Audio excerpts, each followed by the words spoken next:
반갑습니다. 이번 시간에는 첫 번째 챕터로서 앞으로 우리가 여러 가지 메모리 반도체 소자를 이해를 할 때 필요한 배경 지식들을 가볍게 이해해보는 챕터를 마련해 보았습니다. 그중 첫 번째 시간으로서 이번 시간에는 메모리라는 반도체 칩이 어떤 식으로 구성이 되어 있는지 그 구조를 한번 같이 먼저 살펴보도록 하겠고요. 이러한 메모리 칩 안에 데이터를 저장하는 메모리 셀이라는 것이 존재하고, 이 메모리 셀의 집합인 셀 어레이가 존재를 하고 있습니다. 이 셀 어레이가 어떤 방식으로 동작하는지 개념적으로 한번 간단하게 이해를 해보도록 하겠습니다. 마지막으로 앞으로 메모리 반도체 소자 강의에서 자주 등장할 용어들에 대한 정의와 그 의미를 한번 같이 이해해보는 시간을 가져보도록 하겠습니다. 다음 그림은 메모리 칩의 구조를 보여주고 있는 그림이 되겠습니다. 처음 이 그림을 보면은 상당히 복잡해 보이겠지만 이번 시간에 이 강의를 듣고 나면은 별게 아니라는 것을 이해할 수 있을 겁니다. 물론 이 메모리 칩의 구조는 메모리의 종류에 따라서, 즉 SRAM이냐 DRAM이냐 플래시에 따라서 약간의 차이는 있습니다. 하지만 대부분의 메모리가 공통적으로 비슷한 구조를 가지고 있기 때문에 이 구조에 대해서 먼저 이번 시간에 이해해 보도록 하겠습니다. 첫 번째로 살펴볼 부분은 이 메모리 셀 어레이라는 부분이 되겠습니다. 메모리 셀 어레이는 다음과 같은 구조를 가지고 있습니다. 여기서 먼저 메모리 셀이라는 단어가 있는데요. 이 메모리 셀이라는 것은 우리가 저장하고 싶은 데이터 정보를 정말로 저장을 하는 장소가 바로 이 메모리 셀이라는 부분이 되겠습니다. 즉 어떠한 반도체 소자 혹은 구조를 이용을 해서 0 또는 1의 데이터를 저장하는 그 장소가 바로 이 메모리 셀이라는 부분이 되겠습니다. 그리고 이러한 메모리 셀들이 집합을 이루어서, 즉 다수의 메모리 셀들이 모여서 많은 양의 데이터를 저장을 하게 되겠고, 그러한 셀의 집합을 우리가 메모리 셀 어레이라고 부르게 되겠습니다. 메모리 셀은 그 데이터를 저장할 수 있는 비트 수에 따라서 SLC, MLC, TLC, QLC 등으로 나눌 수가 있겠습니다. SLC는 싱글 레벨 셀의 약자로서 이 메모리 셀 하나가 데이터 0 또는 데이터 1, 이 두 가지 중 한 가지를 저장할 수 있는 메모리 셀을 SLC라고 부르게 되겠습니다. 즉 다시 말하면 메모리 셀이 한 개의 비트만을 저장할 때 우리가 SLC라고 부릅니다. 하지만 메모리 셀 하나가 두 개의 비트를 저장할 수 있으면, 즉 00, 01, 10, 11 중에 하나를 저장할 수 있으면 우리가 이것을 MLC라고 부르고요. 세 개의 비트를 저장할 수 있으면 TLC, 네 개의 비트를 저장할 수 있으면 QLC라고 부릅니다. 이렇게 하나의 셀이 저장할 수 있는 비트 수에 따라서 우리가 메모리 셀을 구분을 할 수가 있습니다. 그 다음 메모리 셀 어레이를 보면은 두 개의 라인이 존재하는 것을 알 수가 있습니다. 가로줄과 세로줄의 교차점마다 메모리 셀들이 존재하는 것을 볼 수가 있고요. 이때 가로줄을 우리가 보통 워드라인이라고 부르고, 이 세로줄들을 우리가 빈라인이라고 부릅니다. 이 워드라인과 빈라인의 역할은 조금 다른데요. 다시 처음 그림으로 돌아보면 다음 그림과 같이 메모리 칩이 존재를 하고 있는데, 이 메모리 칩 외부에서 메모리에게 데이터를 요청을 할 수가 있습니다. 즉 어떠한 데이터를 저장을 해라 혹은 어떠한 데이터를 읽어와라 이런 식으로 요청을 할 수가 있는데, 이때 외부에서 어디에 데이터를 쓸지 혹은 어디에 데이터를 불러올지 주소 정보를 외부에서 보내줍니다. 이 주소 정보는 디코더라는 회로를 통해서 변환이 되어서 메모리 셀 어레이에 도착을 합니다. 이 디코더의 동작은 조금 이따가 따로 설명을 하도록 하겠습니다. 따라서 이렇게 주소 정보가 디코더를 통해서 도착을 하게 되면은 여러 개 존재하고 있는 워드라인 중에서 어떤 특정한 워드라인만 선택이 됩니다. 즉 어떤 하나의 라인만 선택이 돼서 신호가 전달이 되고요. 마찬가지로 주소 정보가 컬럼 디코더를 통해서 여러 개 존재하고 있는 세로줄 중에서 또 마찬가지로 하나의 컬럼 라인만 선택이 됩니다. 따라서 이렇게 선택된 가로줄과 세로줄에 교차하고 있는 메모리 셀에만 데이터가 저장이 되거나 혹은 데이터가 읽혀지는 동작이 이루어집니다. 다시 이 그림을 살펴보면 여러 개의 워드라인이 메모리 셀 어레이에 존재를 하고 있습니다. 이렇게 여러 개의 워드라인 중에서 외부에서 전달된 주소 신호가 디코더에 의해서 변환이 되고, 그 변환된 신호를 기반으로 해서 여러 개의 워드라인 중에서 한 개의 워드라인만 선택이 되고 이러한 워드라인에만 신호가 전달이 됩니다. 따라서 이렇게 여러 개의 셀 중에서 우리가 동작시키기 원하는 셀에만 특정한 전압 신호가 인가되는 상황이 만들어지게 됩니다. 결과적으로 우리가 읽기 동작이나 쓰기 동작을 하길 원하는 셀을 준비시키기 위해서 특정한 전압 신호를 인가하는 것이 워드라인의 기본 역할입니다. 그 다음 세로 줄인 빈라인이 존재를 하는데요. 이 빈라인도 마찬가지로 이 그림에서 보았듯이 주소 신호가 이 컬럼 디코더라는 것을 통해서 어떠한 특정한 컬럼 라인, 세로 줄만 선택이 되어집니다. 즉 여러 개의 빈라인 중에서 한 개의 라인만 전압 신호가 인가될 수 있도록 선택이 되고, 이 선택된 워드라인과 선택된 빈라인에 교차되는 이 메모리 셀에만 읽기 동작이나 쓰기 동작이 이루어질 수가 있습니다. 조금 더 구체적으로 살펴보면은 하나의 워드라인만 선택이 이루어집니다. 이러한 상황을 우리가 selected, 선택되었다라고 보통 표현을 해주고요. 이렇게 선택된 워드라인에만 외부에서 전압신호 혹은 전류신호가 들어올 수가 있습니다. 나머지 워드라인들은 접지에 연결하거나 혹은 아무런 전압도 인가하지 않는 플로팅 상태에 두게 됩니다. 마찬가지로 여러 개의 빈라인 중에서도 선택된 빈라인에만 전압신호 혹은 전류신호가 들어올 수 있고, 나머지 빈라인들은 전부 다 0V 혹은 플로팅 상태로 두게 됩니다. 따라서 이 빈라인과 컬럼 라인에 동시에 신호가 들어오는, 즉 교차점에 위치하는 이 메모리 셀만 데이터를 저장할 수 있거나 데이터를 쓰는 동작이 발생을 할 수가 있게 됩니다. 이렇게 교차점에 위치하는 이러한 메모리 셀을 우리가 selected cell, 선택된 셀이라고 부르고, 이 나머지 셀들은 우리가 unselected cell, 선택되지 않은 셀이라고 부르게 됩니다. 여기서 우리가 한 가지 또 생각해 볼 수 있는 점은, 지금 우리가 하나의 워드라인을 선택을 해서 전압 혹은 전류 신호를 인가를 하게 됩니다. 이때 잘 살펴보면은 선택된 셀에도 전압 신호가 인가가 되지만 그 인접한 옆에 있는 셀들도 같이 똑같이 5V의 신호가 인가되는 것을 볼 수가 있습니다. 마찬가지로 우리가 여러 가지 빈라인 중에 하나의 빈라인을 선택을 해서 전압 신호를 인가를 하지만, 마찬가지로 인접한 셀들에 똑같이 인가가 되는 것을 볼 수가 있습니다.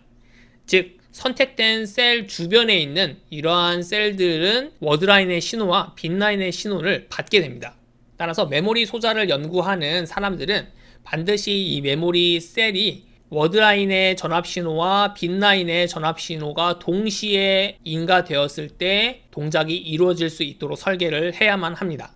달리 얘기하면은 이렇게 주변에 선택되지 않은 셀들은 워드라인의 신호만 인가되거나 빈라인의 신호만 인가가 되는데, 이렇게 어느 한쪽의 신호만 인가되었을 때는 메모리의 상태가 변하지 않도록 메모리 소자를 설계를 해야 합니다.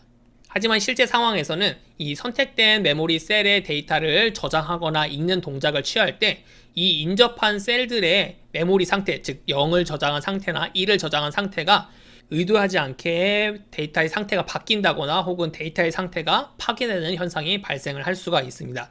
이러한 현상을 우리가 disturbance라고 통칭을 합니다. 즉 우리가 셀에 데이터를 쓰고 읽을 때 인접한 셀들에 뭔가 원치 않는 영향이 가는 것을 disturbance라고 이야기하고요. 이것에 대해서는 우리가 각각의 메모리 소자들을 배울 때 조금 더 디테일하게 배우도록 하겠습니다. 여기서 우리가 앞으로 메모리 반도체 소자에 대해서 이야기할 때 자주 사용하게 될 용어의 정의에 대해서 이해해 보도록 하겠습니다. 먼저 메모리 셀의 동작을 나타낼 때 우리가 write 한다라는 용어를 많이 씁니다. 이 write 한다는 용어의 뜻은 메모리 셀에 0의 값 혹은 1의 값을 저장한다는 것을 뜻합니다. 이렇게 0 또는 1의 데이터를 저장하는 것을 나누어서 프로그래밍 한다 혹은 이레이징 한다라고도 표현을 합니다.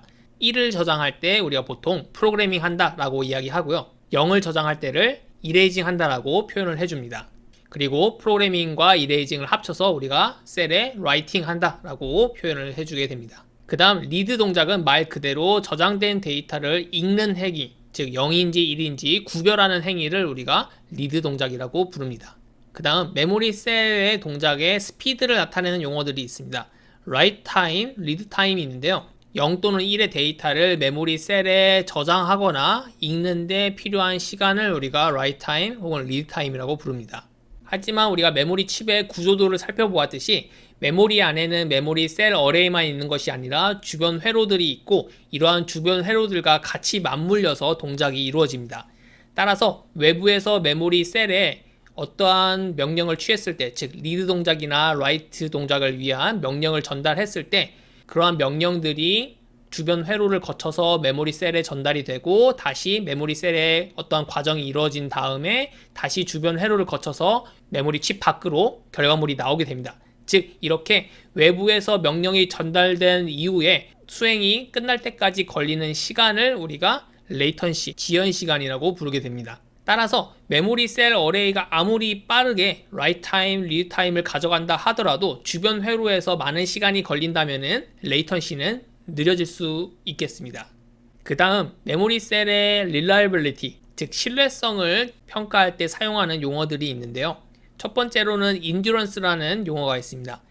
내구성, 내구도라고 번역할 수도 있겠는데 메모리 셀에 얼마나 자주 반복하여서 라이팅을 할 수 있는지 그 숫자를 의미를 합니다.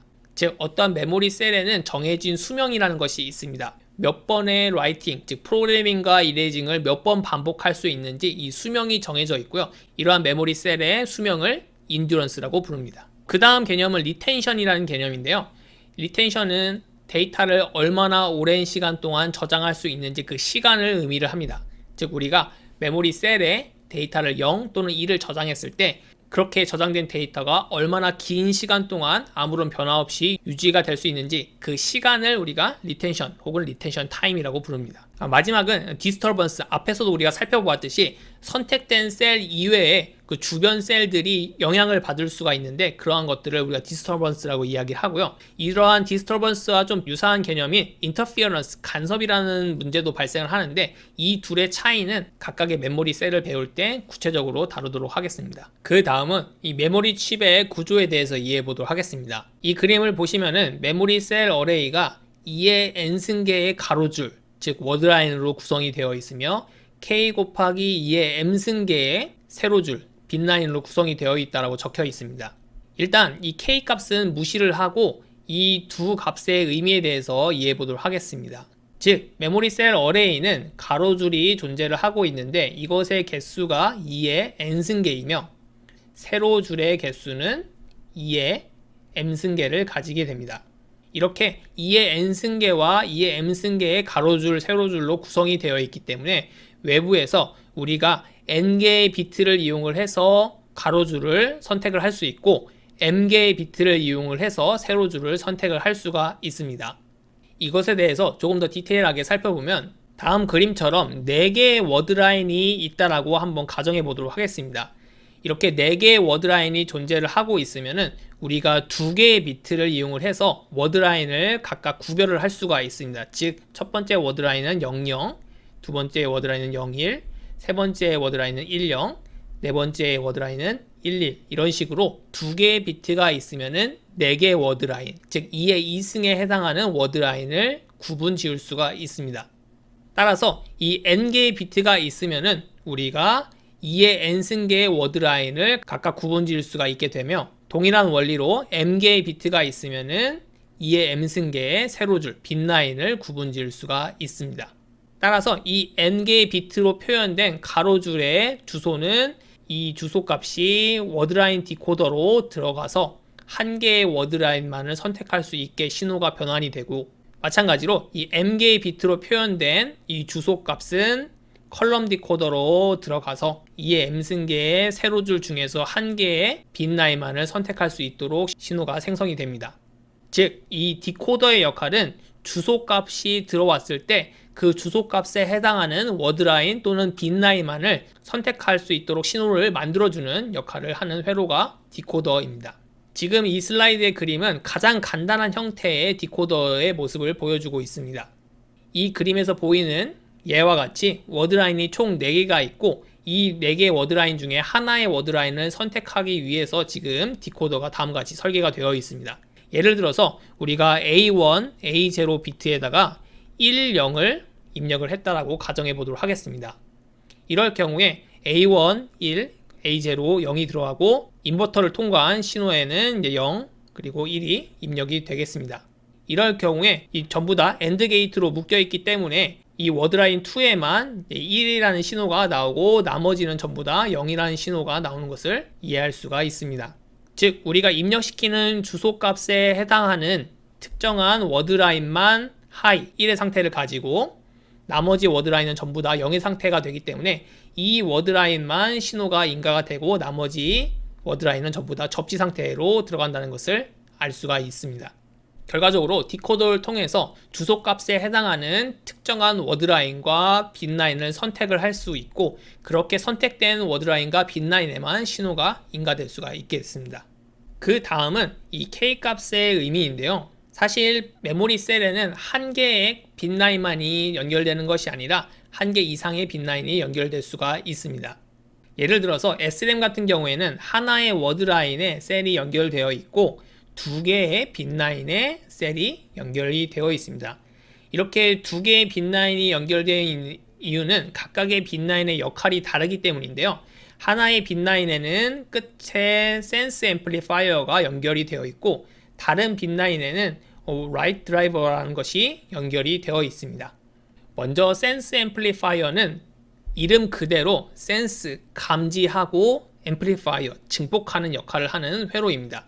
우리가 리드 동작을 할 때 메모리 셀 안에 0이 저장되어 있는지 1이 저장되어 있는지 그 메모리의 상태를 판단을 하게 되는데, 문제는 이렇게 두 가지 다른 상태가 그 차이가 매우 작습니다. 따라서 이 작은 차이를 구분해야 되기 때문에 보통은 메모리 셀에서 나오는 신호를 증폭을 해서 앰플리파잉 해서 구분을 합니다. 따라서 감지된 신호를 증폭을 한 다음에 이것이 0인지 1인지 판단을 하게 되겠고요. 따라서 이러한 동작을 해주는 회로가 바로 센스 앰플리파이어가 되겠습니다. 이러한 센스 앰플리파이어는 보통 이 빈라인 한쪽 끝에 연결이 되어서 우리가 리드 동작을 할 때 사용을 하게 됩니다. 또 하나 라이트 드라이버라는 회로도 빈라인에 연결이 되는데요. 이 라이트 드라이버는 메모리 셀의 데이터를 저장할 때, 즉 0 또는 1의 데이터를 저장할 때 이러한 데이터의 저장을 위해서 필요한 전압 혹은 전류 신호를 만들어주는 역할을 하는 회로가 바로 라이트 드라이버입니다. 따라서 어떠한 메모리 셀에 우리가 리드 동작을 하고 싶으면 리드 동작을 하기 위해서 필요한 센스 앰플리파이어가 연결된 빈라인이 선택이 되고, 반대로 우리가 라이트 동작을 하기 위해서는 라이트 드라이버가 연결된 빈라인을 선택을 해줘야만 합니다. 따라서 이렇게 센스 앰플리파이어 회로 혹은 라이트 드라이버 회로가 리드 동작이나 라이트 동작에 맞춰서 사용이 되기 때문에 빈라인이 꼭 하나는 아니고 이렇게 두 개 이상인 경우들이 있습니다. 따라서 이렇게 두 개의 빈라인이 필요하면은 K값이 2가 되는 것이고, 이거 이상으로 빈라인이 필요하다면 거기에 맞춰서 K값이 증가가 됩니다. 따라서 다시 한번 이 구조도를 살펴보시면 M개의 비트의 주소값에 해당하는 하나의 컬럼 라인 그룹이 컬럼 디코더에서 선택이 되고, 이 컬럼 라인 그룹에는 여러 개의 빈라인이 동시에 존재를 할 수가 있습니다. 즉 센스 앰플리파이어에 연결된 빈라인, 라이트 드라이버에 연결된 빈라인, 이렇게 여러 개의 빈라인이 존재할 수 있기 때문에 다시 멀티플렉서 서킷을 이용을 해서 그 여러 개의 빈라인 중에 한 개만 선택을 해서 연결을 해줍니다. 최종적으로 요약하면 다음과 같습니다. 외부에서 주소가 입력이 됩니다. 이 주소값을 이용을 해서 디코더라는 회로는 하나의 워드라인과 하나의 빈라인을 선택을 합니다.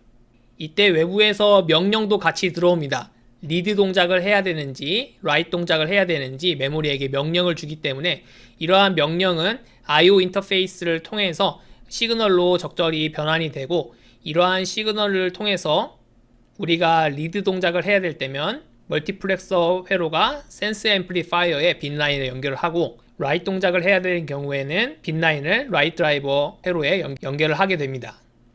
이때 우리가 라이트 동작을 해야 되는 경우라면은 0을 써야 될지 1을 써야 될지 외부에서 명령이 주어집니다. 그러한 명령이 데이터 I/O를 통해서 들어오게 되겠고요. 반대로 리드 동작을 했다면은 메모리 셀의 데이터가 0인지 1인지 읽혀지게 됩니다. 그렇게 읽혀진 데이터는 센스 앰플리파이어와 다시 데이터 I/O를 통해서 밖으로 출력으로 내보내집니다. 이번 시간에는 이렇게 메모리 칩 전체의 구조도를 살펴보았고, 각각의 파트들이 어떠한 원리로 동작하는지 개념적으로 한번 이해해 보았습니다. 물론 앞에서도 이야기하였듯이 메모리 셀의 종류에 따라서, 즉 SRAM이냐 DRAM이냐 플래시냐에 따라서 이러한 구성은 조금씩 달라지게 됩니다. 하지만 디테일한 회로 설계는 다를지라도 워드라인 디코더, 컬럼 디코더, 센스 앰플리파이어, 라이트 드라이버 같은 구조는 거의 대부분의 메모리 셀에서 동일하게 사용되는 구조이기 때문에 여러분들이 이것을 이해하신다면 이후에 메모리 반도체 소자를 이해할 때 큰 도움이 될 것입니다.